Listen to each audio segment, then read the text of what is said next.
Hello बच्चों, कैसे आप सब। स्वागत है आपका अपना प्यारा सा चैनल तनु क्लासेस में। आज के इस वीडियो लेक्चर में बच्चों हम लोग बात करने वाले हैं रसायन शास्त्र यानी केमिस्ट्री के बारे में। इसमें हम लोग आज पढ़ने वाले हैं बच्चों पहला चैप्टर, जो पहला अध्याय है क्लास 10th का, वो है आपका रासायनिक अभिक्रिया एवं समीकरण। ठीक है बच्चों, इसको हम लोग पढ़ने वाले हैं, पहला चैप्टर पहला अध्याय, और ये आपका पहला लेक्चर होने वाला है। तो आइए हम लोग अब स्टार्ट करते हैं बिना समय गवाए। तो हम लोग रासायनिक अभिक्रिया में हम लोग क्या क्या पढ़ेंगे बच्चों।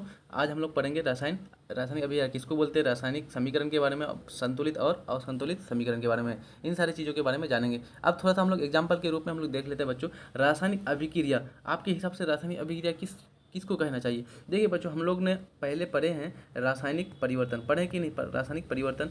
कि मान लीजिए रासायनिक परिवर्तन में क्या होता है बच्चों, दूध को मैंने रात में खुला छोड़ा और वो दूध क्या हो गया बच्चों, सवेरे उठ के देखे कि बहुत ज़्यादा गर्मी थी, जिस कारण वो क्या हो गया, दूध जो है फट गया। दूध में क्या हो गई, दूध दूध जो है वो अपने गुण को खो दिया और दूसरे मतलब चीज़ों की क्या होगी, विशेषता उसमें आ गई।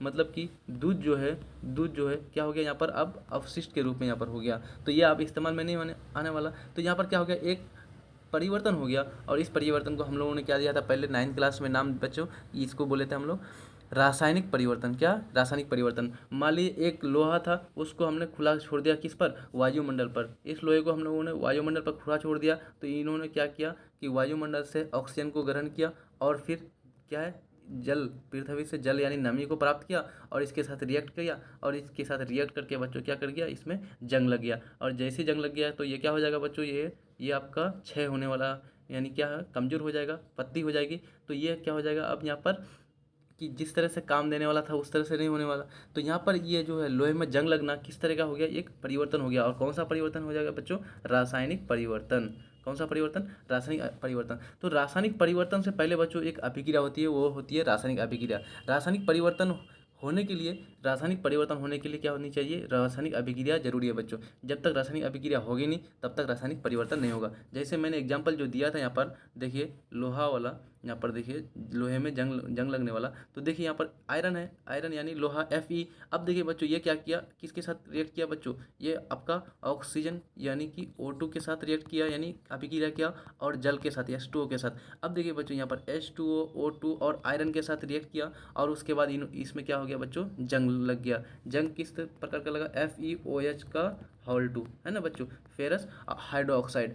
तो यहाँ पर जो FeOH का होल 2 जो है बच्चों, यहाँ पर सबसे पहले जो जंग लगा, इससे जंग लगने से पहले क्या हुई बच्चों, यहाँ पर एक क्रिया हुई, एक अभिक्रिया हुई। देखो तो ये आयरन क्या किया, ऑक्सीजन के साथ रिएक्ट किया और जल के साथ रिएक्ट किया, तब ये क्या हो गया, इसमें जंग लगा। तो जंग लगना एक रासायनिक परिवर्तन है। लेकिन रासायनिक परिवर्तन से बच्चों सबसे पहले, रासायनिक परिवर्तन से पहले क्या होता है, रासायनिक अभिक्रिया होती है। जब तक रासायनिक अभिक्रिया होगी नहीं तब तक क्या होगा, जंग नहीं लगेगा। यानी कि रासायनिक परिवर्तन नहीं होगा, रासायनिक अभिक्रिया नहीं होगी तो रासायनिक परिवर्तन नहीं हो सकता। तो रासायनिक अभिक्रिया के फलस्वरूप रासायनिक क्या होता है बच्चों, परिवर्तन होता है। तो हम लोग स्टार्ट करते हैं आप, कि रासायनिक अभिक्रिया किसको कहते हैं, है ना, रासायनिक अभिक्रिया किसको बोलते हैं। तो रासायनिक अभिक्रिया किसको बोलेंगे बच्चों, कि जब कोई एक पदार्थ, क्या है, कोई एक पदार्थ दूसरे पदार्थ के साथ जुड़ेगा। मान लो कोई एक पदार्थ है, मान लो क्या है, आयरन का ले लिया था अभी, आयरन हो गया मान लिया Fe, फेरस। और ये पदार्थ किसी दूसरे पदार्थ के साथ जुड़ करके, मान लो ऑक्सीजन के साथ जुड़ करके कोई एक नया पदार्थ बनाता है बच्चों। तो FeO एक नया पदार्थ बना, है ना, FeO या Fe2O, ये FeO2। इस तरह से Fe2O3, ये सारे उसके क्या हो जाएगा, मॉलिक्यूल हो जाएंगे, यानी पर ये हो जाएगा, अणु हो जाएंगे बच्चों, कंपाउंड हो जाएंगे। तो यहाँ पर देखिए Fe जो तत्व था, किसके साथ अभिक्रिया किया, ऑक्सीजन के साथ क्रिया किया और एक नए चीज़ का निर्माण किया, है ना। तो इसको हम लोग बोलेंगे अभिक्रिया, रासायनिक अभिक्रिया।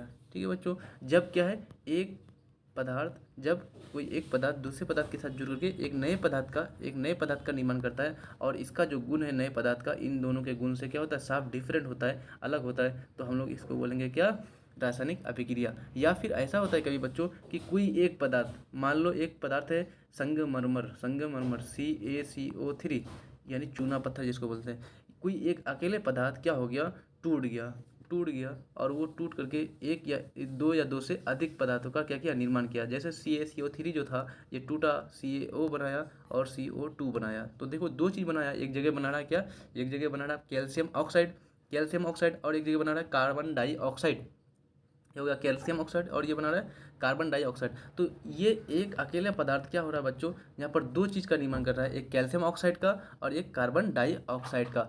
तो हम लोग रासायनिक अभिक्रिया के बारे में कैसे जाने बच्चों, कि कोई एक पदार्थ, जैसे मान लो यहाँ पर जो एग्जाम्पल लिए तो थोड़ा सा लिख देते हैं FeO2, है ना, रिएक्ट कर रहा है और FeO बना रहा है। तो देखो बच्चों इसका डेफिनेशन कैसे हो जाएगा, कि जब कोई एक पदार्थ दूसरे पदार्थ के साथ जुड़ करके, जो दूसरे पदार्थ के साथ जुड़ करके एक नए पदार्थ का निर्माण करता है, या फिर कोई एक पदार्थ टूट करके दो या दो से अधिक पदार्थ का निर्माण करता है, और जिसका गुण जो है कैसा होता है, पुराने वाले ये जो मूल पदार्थ होता है उसके गुण से क्या होता है, साफ अलग होता है। तो उसको हम लोग बोलेंगे बच्चों, क्या बोलेंगे, रासायनिक अभिक्रिया। समझ में आया सारा चीज़, रासायनिक अभिक्रिया के बारे में समझ में आया। तो यहाँ पर डेफिनेशन देखते हैं, रासायनिक अभिक्रिया यानी केमिकल रिएक्शन किसको बोलते हैं, जब कोई पदार्थ अकेले या किसी अन्य पदार्थ के साथ क्या होता है, मिल करके एक या एक से अधिक नए पदार्थ, नए गुण वाले पदार्थ का निर्माण करता है, जिसमें नए पदार्थ का गुण जो होता है क्या होता है बच्चों, मूल पदार्थ के गुण से साफ अलग होता है। यानी मूल पदार्थ समझते हैं ना बच्चों, जैसे यहाँ पर A+B है ना, एक नया पदार्थ बना रहा है C+D, तो A का गुण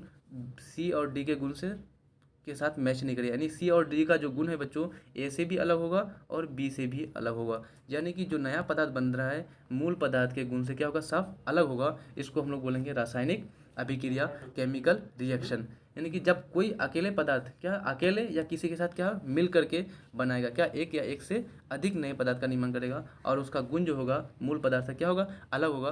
तो हम लोग इसको क्या बोलेंगे बच्चों, रासायनिक अभिक्रिया। अब रासायनिक अभिक्रिया में दो चीज़ होती है बच्चों, जैसे हम एग्जाम्पल के रूप में लेते हैं, एक हाइड्रोजन है और एक ऑक्सीजन है, ये दोनों मिल करके बना रहा है H2O, यानी जल का निर्माण कर रहा है। किसका निर्माण कर रहा है बच्चों, 1 मिनट, जल यानी H2O का निर्माण कर रहा है। अब देखिए यहाँ पर क्या है बच्चों, H2 और O2 क्या है, भाग ले रहा है, किसमें, अभिक्रिया में भाग ले रहा है। ये दोनों मिल करके बना रहा है क्या, H2O। तो यहाँ पर जो H2 जो होगा बच्चों, इसको हम लोग बोलेंगे अभिकारक। क्या बोलेंगे, अभिकारक, यानी कि रिएक्टेंट। क्या बोलेंगे, रिएक्टेंट, यानी कि रासायनिक अभिक्रिया में भाग लेने वाला पदार्थ। तो रासायनिक अभिक्रिया में यानी कि कौन पहले बना रहा है, यानी यहाँ पर रासायनिक अभिक्रिया में सबसे पहले कौन भाग ले रहा है बच्चों, H2 और O2, ये दोनों मिलकर के ना H2O का निर्माण कर रहा है। तो जो पदार्थ रासायनिक अभिक्रिया में क्या लेता है, भाग लेता है, H2 और O2 यहाँ पर भाग ले रहा है, तो H2 और O2 क्या हो जाएगा बच्चों, यहाँ पर आपका अभिकारक हो जाएगा। रासायनिक अभिक्रिया के फलस्वरूप जो नए पदार्थ बनता है उसको हम लोग बोलते हैं उत्पाद, या फिर बोलते हैं प्रतिफल। इसको प्रोडक्ट भी बोलते हैं बच्चों, इंग्लिश में बोलते हैं प्रोडक्ट, या फिर इसको बोलते हैं प्रतिफल। तो यहाँ पर H2 और O2 मिलकर के क्या बना रहा है बच्चों, यहाँ पर H2O यानी जल का निर्माण कर रहा है, तो ये जल जो है आपका क्या हो जाएगा, प्रतिफल हो जाएगा, यानी उत्पाद हो जाएगा, यानी आपका प्रोडक्ट हो जाएगा। ठीक है, समझ में आया सारा चीज़। तो एक बार डेफिनेशन को दोबारा पढ़ लेते हैं, कि जब कोई पदार्थ क्या हो अकेले या किसी क्या है अन्य पदार्थ किसी दूसरे पदार्थ के साथ क्या होगा, मिलेगा और मिलकर के एक नए पदार्थ का निर्माण करेगा, जिसका जो गुण है, नए पदार्थ का जो गुण है वो मूल पदार्थ से क्या होगा, साफ अलग होगा। क्या होगा, डिफरेंट होगा, अलग होगा। तो इसको हम लोग बोलेंगे क्या बच्चों, रासायनिक अभिक्रिया।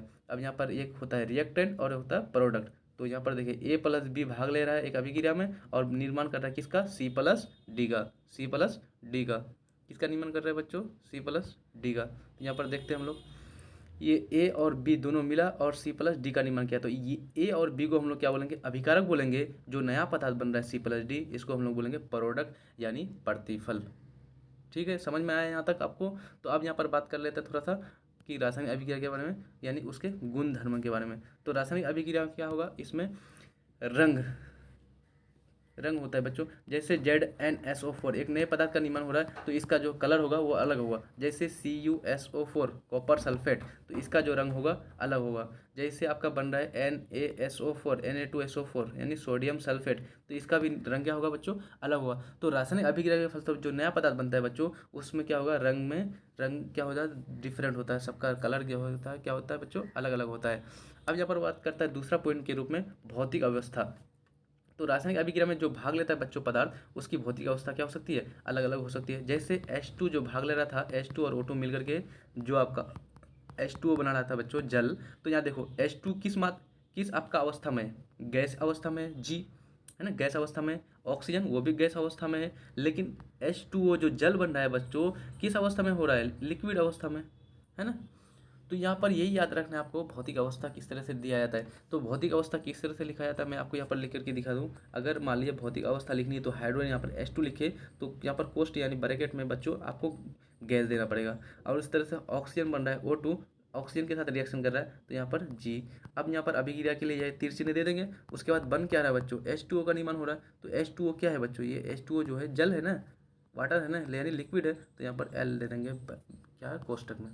ठीक है बच्चों, समझ में आया यहाँ तक, कोई दिक्कत है यहाँ पर नहीं ना। अब बात कर लेते हैं हम लोग रासायनिक गुण के बारे में। तो रासायनिक गुण के बारे में कि कोई भी पदार्थ जो बनेगा उसका रासायनिक गुण क्या होगा बच्चों, अलग अलग होगा। जैसे यहाँ पर हाइड्रोजन का जो रासायनिक गुण है अलग है, लेकिन जब यहाँ पर जो जल का रासायनिक गुण होगा बच्चों, इससे H2 से साफ ही अलग होगा। ठीक है, H2 यहाँ पर जबकि गैस है, ये यहाँ पर क्या है H2O वाटर यानी लिक्विड है। ठीक है, तो यहाँ पर रासायनिक गुण भी क्या होने वाला, अलग अलग होने वाला। अब हम यहाँ पर कुछ एलिमेंट्स के नाम दिए हुए हैं और इसके क्या है लैटिन नाम्स यहाँ पर दर्शाया गया है कि कुछ ऐसे एलिमेंट्स हैं बच्चों जो क्या है जिसका सिंपल नेम नहीं होता, इसका लैटिन नाम्स होता है, लैटिन। तो जैसे सोडियम, सोडियम का क्या होता है बच्चों, इसका सिंबल क्या होता है Na। इसको क्या किससे जाना जाता है बच्चों, नाइट्रियम, नाइट्रियम, ठीक है, ये Na नाइट्रियम।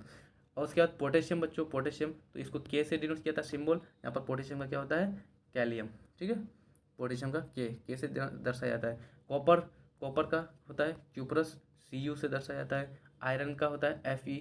ठीक है बच्चों, आयरन का होता है Fe और इसको बोलते हैं फेरम। ठीक है, गोल्ड का Au से दर्शाया जाता है गोल्ड को और इसका होता है ऑरम। ठीक है, सिल्वर का अर्जेंटम Ag होता है बच्चों और इसको दर्शाया जाता है अर्जेंटम Ag। मरकरी, मरकरी क्या होता है बच्चों, हाइडर गैरम, तो ये इसको बोला जाता है Hg। ठीक है बच्चों, Hg बोला जाता है। उसी तरह से लेड का पलम्बम होता है बच्चों, क्या होता है लेड का पलम्बम होता है Pb। याद रहेगा आपको अच्छी तरह से, सोडियम का नाइट्रियम, पोटेशियम का कैलियम और उसके बाद कॉपर का क्यूप्रम, आयरन का फेरम, गोल्ड का ऑरम, सिल्वर का अर्जेंटम, मरकरी का हाइड्रोगैरम और इसका जो है लेड का जो है क्या हो जाएगा पलम्बम। याद रहेगा बच्चों आसानी से के साथ। ये सारे लैटिन नाम्स जो है बच्चों आपके बोर्ड परीक्षा में पूछे जाते हैं कि दे देगा आपका कि आयरन का लैटिन नाम क्या है, कॉपर का क्या है या सोडियम का क्या है। तो ये इस चार्ट को आप अच्छी तरह से याद रखेंगे। ठीक है बच्चों, ये आपका VVI वाला चार्ट है, इसको आप अच्छी तरह से याद रखेंगे और भी रिएक्शंस में भी इसका काम होने वाला, तो इसको आप अच्छी तरह से याद कर लेंगे। अब हम लोग आगे बढ़ते हैं, अब हम लोग बात कर लेते हैं किसके बारे में, रासायनिक समीकरण के बारे में कि रासायनिक समीकरण जो होती है क्या होती है। रासायनिक समीकरण, रासायनिक अभिक्रिया तो हम लोग जान लिया ना, रासायनिक अभिक्रिया क्या जान लिया कि एक पदार्थ जुड़ेगा दूसरे के साथ, एक पदार्थ दूसरे के साथ जुड़ेगा और नया पदार्थ का निर्माण करेगा, है ना। या एक अकेला पदार्थ क्या करेगा, वो टूटेगा और टूट करके एक नया पदार्थ का निर्माण करेगा B+C के रूप में। तो इसको हम लोग बोलेंगे रासायनिक अभिक्रिया। और जो भाग लेने वाला पदार्थ है रासायनिक अभिक्रिया में, भाग लेने वाला पदार्थ, इसको बोलेंगे हम लोग, इसको बोलेंगे अभिकारक। और जो नया पदार्थ बनता है इसको बोलते हैं हम लोग प्रतिफल। ठीक है बच्चों, यानी इसको बोलते हैं रिएक्टेंट, इसको बोलते हैं रिएक्टेंट, इसको बोलते हैं प्रोडक्ट। ठीक है, अब हम लोग बात करते हैं रासायनिक समीकरण।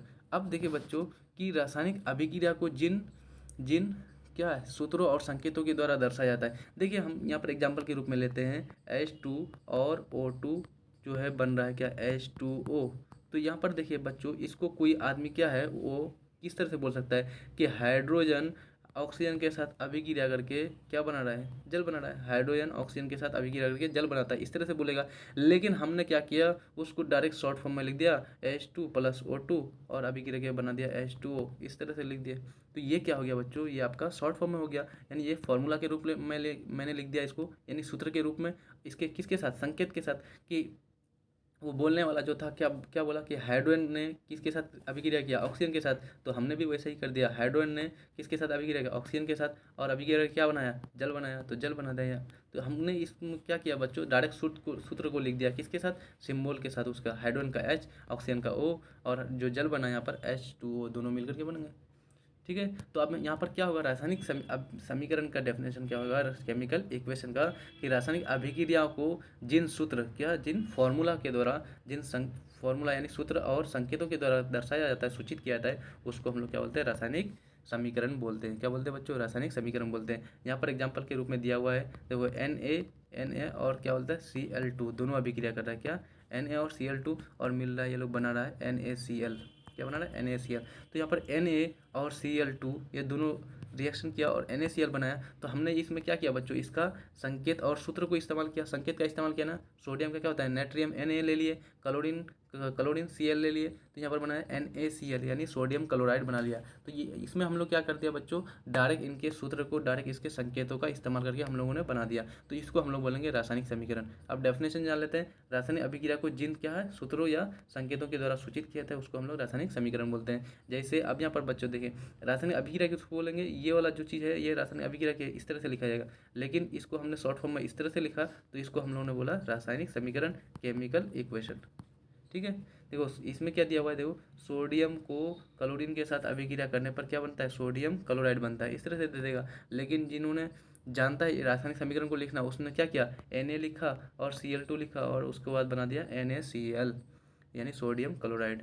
ठीक है बच्चों, तो अब हम लोग यहाँ पर बात कर लेंगे रासायनिक समीकरण के प्रकार के बारे में। तो मुख्यतः रासायनिक समीकरण जो होते हैं बच्चों, दो प्रकार के होते हैं। रासायनिक समीकरण दो प्रकार के होते हैं, एक होता है संतुलित रासायनिक समीकरण यानी बैलेंस केमिकल इक्वेशन, और दूसरा होता है आपका असंतुलित रासायनिक समीकरण यानी कि असंतुलित यानी अनबैलेंस केमिकल इक्वेशन। तो संतुलित रासायनिक समीकरण किसको बोलेंगे बच्चों, देखो यहाँ पर हम लोगों ने एग्जाम्पल लिया ऊपर में Na+Cl2 और अभिक्रिया क्या बना है NaCl।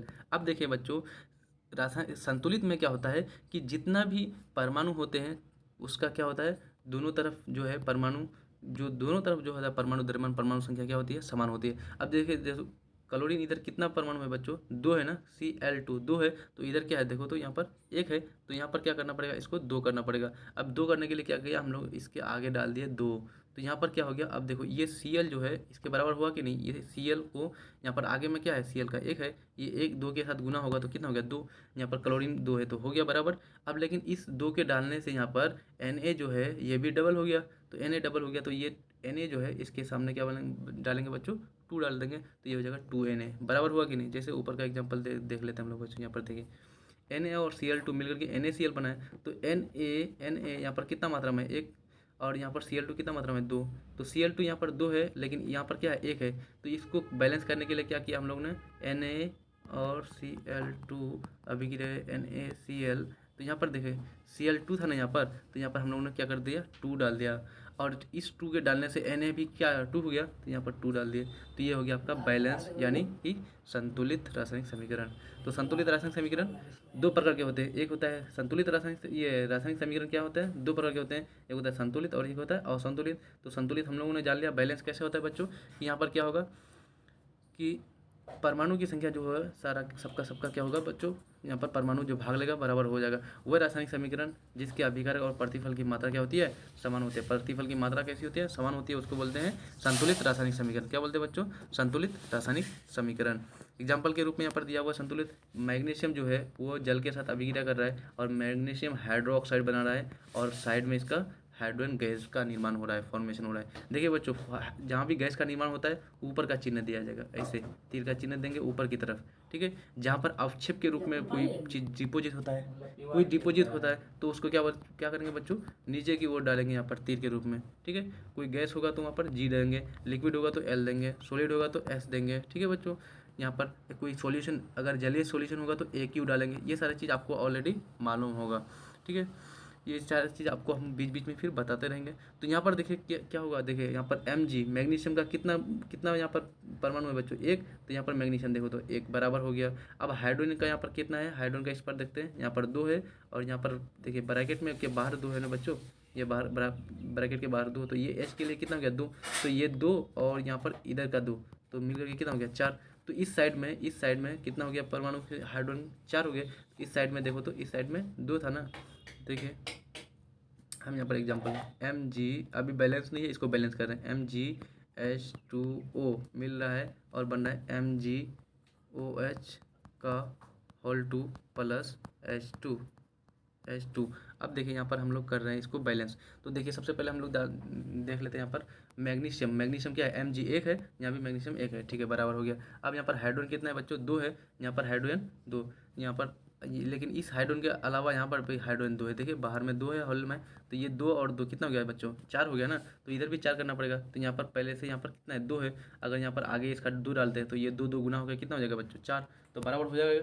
अब यहाँ पर ऑक्सीजन के बारे में देख लेते हैं थोड़ा सा। ऑक्सीजन, ये ऑक्सीजन कितना है देखो तो दो के साथ गुना होगा तो दो, यहाँ पर ये दो ऑक्सीजन, ये ऑक्सीजन जो है, ये ऑक्सीजन इस दो के साथ गुना होगा तो कितना होगा, दो, तो बराबर होगा कि नहीं। तो आसानी से समझ में आया आपको बच्चों। तो रासायनिक जो बैलेंस होगा इसमें क्या होगा, सारे तत्वों का परमाणु जो है वो क्या होगा, समान मात्रा में होगा, बराबर होगा। नोट, किसी समीकरण को द्रव्यमान संरक्षण के सिद्धांत के कारण ही संतुलित किया जाता है। अगर कोई पूछे कि रासायनिक समीकरण को हमेशा संतुलित क्यों रखा जाता है, तो हम लोग जानते हैं द्रव्यमान संरक्षण के नियम के आधार पर कि किसी भी रासायनिक अभिक्रिया में, रासायनिक परिवर्तन में क्या होता है, द्रव्यमान हमेशा संरक्षित रहता है। द्रव्यमान का न तो निर्माण किया जा सकता है और न ही क्या किया जाता है, नाश किया जा सकता है। तो ये निश्चित तौर पर अगर मान लीजिए इधर फिक्स द्रव्यमान इधर मान लिया 10 ग्राम है, तो इधर भी क्या होना चाहिए, 10 ग्राम ही होना चाहिए सारा मिल करके, ठीक है। इसी कारण हम लोग क्या करते हैं बच्चों, इसको संतुलित करते हैं। अगर संतुलित नहीं करेंगे तो ये क्या होगा, अनबैलेंस हो जाएगा और संतुलित रहेगा। देखिए हम लोग मास इसका देख लेते हैं। देखिए बच्चों मास मैग्नीशियम का, यहाँ पर मैग्नीशियम क्या होता है Mg, और Mg यानी 12 का होता है बच्चों 24। अब देखो मास यहाँ पर हम लोग देख लेते हैं H2। हाइड्रोजन, एक हाइड्रोजन का कितना होता है बच्चों, एक परमाणु संख्या होता है, एक हाइड्रोजन का एक परमाणु संख्या होता है, 1 गुना 2 तो 2 हो गया, और 2 गुना 2 4 हो गया, तो 4, और फिर प्लस ऑक्सीजन, यहाँ पर एक ऑक्सीजन है और ऑक्सीजन के सामने 2 है, तो एक ऑक्सीजन का 16 होता है, तो 2 ऑक्सीजन कितना हो जाएगा बच्चों, 32 हो जाएगा, ठीक है। ये हो गया आपका अभिकारक का हो गया इतना। तो अभिकारक को जोड़ देते हैं, 24 और 4 28 है ना, 24 और 4 28, 32 और 28 कितना होता है बच्चों, 60 होता है, 32 और 28 आपका 60 हो गया। अब इधर देखते हैं मैग्नीशियम के इस साइड, तो यहाँ पर क्या बताया, मैग्नीशियम के रूप में 1 है, तो 24 प्लस प्लस वही यहाँ पर देखिए ऑक्सीजन 2 है, तो यहाँ पर कितना 32 प्लस, और ये हाइड्रोजन इधर यहाँ पर 2 है, तो कितना हो जाएगा 2 प्लस इधर हाइड्रोजन 2 है, तो कितना हो जाएगा 2। तो देखो 2 2 4 4, 24 और 4 28, 28 और 32 60, बराबर हुआ कि नहीं दोनों तरफ। तो दर्पण हमेशा संरक्षित रहता है बच्चों, न तो उनका निर्माण किया जा सकता है और न ही नाश। तो इस पॉइंट को आप अच्छी तरह से जानेंगे, ठीक है बच्चों। उसके बाद यहाँ पर दिया हुआ है कि जो संतुलित किया जाता है समीकरण को, अभिकारक को, तो यहाँ पर किस रूप में, अंक को शामिल कर कर अनुमानित विधि द्वारा, किसके अनुमानित विधि द्वारा, यहाँ पर हम लोग क्या बोलते हैं, हेड एंड ट्रायल मेथड के द्वारा, ठीक है। तो हम लोग अब बात कर लेते हैं असंतुलित रासायनिक समीकरण। ये तो उसका उल्टा हो जाएगा जस्ट, यानी कि वैसा रासायनिक समीकरण जिसमें अभिकारक और प्रतिफल की मात्रा क्या होती है, आपस में बराबर न हो, उसको बोलेंगे असंतुलित रासायनिक समीकरण। जैसे यहाँ पर देखिए आप ध्यान दीजिए, Fe और O दोनों मिल करके बनाना क्या है बच्चों, Fe2O3। Fe और O2 मिल करके क्या बना रहा है, Fe2O3। देखिए यहाँ पर Fe की मात्रा कितनी है बच्चों, देखो तो यहाँ पर ध्यान से Fe की मात्रा कितनी है, देखो तो यहाँ पर एक है, Fe यहाँ पर 1 है, जबकि यहाँ पर Fe जो है 2 हो गया है, देखिए Fe2 हो गया है। तो यहाँ पर क्या संतुलित है क्या, नहीं ना, तो इसको बोलेंगे असंतुलित रासायनिक समीकरण, ठीक है बच्चों। ये हो जाएगा क्या, असंतुलित रासायनिक समीकरण। तो आज का सारा पॉइंट जो है, आज का सारा टॉपिक आपको अच्छी तरह से समझ में आ गया होगा। केमिकल रिएक्शन किसको बोलते हैं, केमिकल इक्वेशन किसको बोलते हैं, बैलेंस केमिकल इक्वेशन किसको बोलते हैं, ठीक है, और उसके बाद अनबैलेंस केमिकल इक्वेशन किसको बोलते हैं। ये सारा चीज़ आपको अच्छी तरह से समझ में आ गया होगा बच्चों। तो आज के लिए बस इतना ही। आप क्या कीजिए, सारा वीडियोस को ज़्यादा से ज़्यादा लाइक कीजिए और उसके बाद शेयर कीजिए सारे अपने फ्रेंड के साथ, ताकि उन्हें भी क्या हो जाए, लाभ मिल जाए। और ये जो आपका चैनल है, आपका अपना तनु क्लासेस, ये आपके लिए अच्छा से अच्छा मटेरियल जुटा करके आपके लिए लेकर के आए और आपको ज़्यादा से ज़्यादा बेनिफिट हो। तो आज के लिए बस इतना ही बच्चों। जय हिंद, धन्यवाद।